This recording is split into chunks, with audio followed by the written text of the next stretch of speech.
Så första steget i tvätten då börjar under vattenlinjen. Då ska vi ta bort de här havstulpanerna. Och det är ju då som snäckor som är gjorda av kalk, väldigt hårda skal som är väldigt svåra att få bort.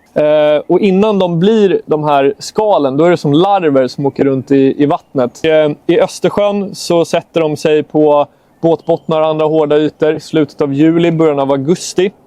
Västkusten så kommer de flera gånger under hela sommaren. Det som är grejen med det här, varför jag säger det här, jo, det är ju för att det är betydligt mycket lättare att få bort havstulpanerna när de är larver än när de har satt sig och blivit såna här hårda skal. Och då finns det, för de som har båt i Östersjön, på båtmiljö.se finns det en havstulpanvarningen som man signar upp sig på. Då blir man informerad när de här larverna börjar sätta sig, och då kan man tvätta bort de här väldigt enkelt med antingen en borste eller att man kör en så här bottentvätt.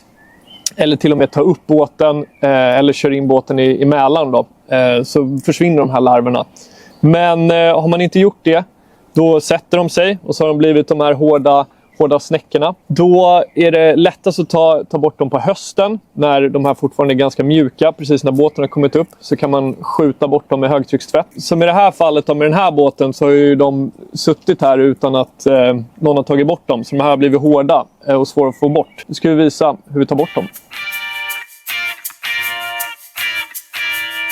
Så produkterna man behöver då för att ta bort de här havstulpanerna. Så för att börja med själva huvudet, det som sticker ut på havstulpanerna, så funkar det jättebra med såna här isskrapor som man använder på bilar, på rutorna för att ta bort isen. Om man har mycket havstulpaner på botten, det kan vara svårt att komma åt, kan det vara schysst att ha en sån här scrub pad med skaft som man kommer åt under. Men sen självklart så högtryckstvätt, har man tillgång till det så är ju det att föredra också, för att det är som sagt med det hårda trycket så skjuter den här bort liksom huvudena på havstulpanerna. Sen då så är det den här basen som är kvar på havstulpanerna, och då är det ju båtvarven använder mycket saltsyra. För privatkonsumenter så är det någon form av saltsyralösning då som man använder. Det här är en väldigt stark syra. Så till den så vill man gärna ha skyddsutrustning. Ett par handskar, inte de snyggaste, men de gör jobbet. Någon form av andningsskydd vill man gärna ha. Helst också skyddsglasögon och oömma kläder. För råkar man spruta det här och vinden står fel och man får det på sig, då blir det inte alls så trevligt. Så nu visar vi då hur vi använder produkterna. Så för att få bort huvudena då på de här havstulpanerna, så har man inte tillgång till högtryck så kör man bara med en sån här isskrapa. Och det är inte svårare än att man bara försöker komma åt så mycket man kan och skrapa bort de här. Och så gör vi det överallt på båten då. Så om man istället har tillgång till högtryck så är det bara att köra på och se till att man går nära havstulpanerna för att försöka få bort så mycket som möjligt. Och tänk på, det kan skvätta en hel del här, så man vill gärna hålla lite avstånd.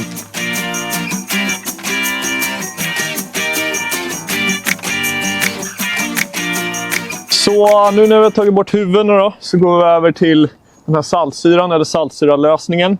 Och som jag nämnde tidigare då, så är det ju skyddsutrustningen på. Handskar, andningsmask, helst glasögon också då. Nu har jag inte det idag. Och som jag nämnde tidigare då, så saltsyra, det är en väldigt stark syra. Så det här vill man ju använda helst så lite av som möjligt. Det är inte alls bra för miljön. Och sen ska man även tänka på vissa känsliga ytor.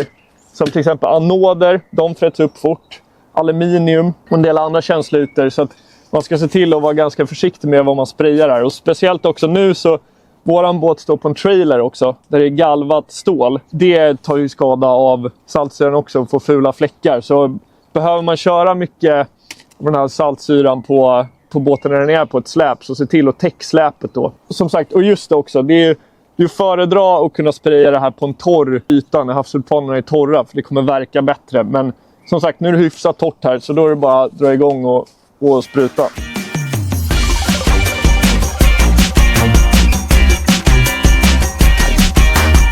Nu är vi klara med havstulpanerna, så går vi vidare till gula vattenlinjen.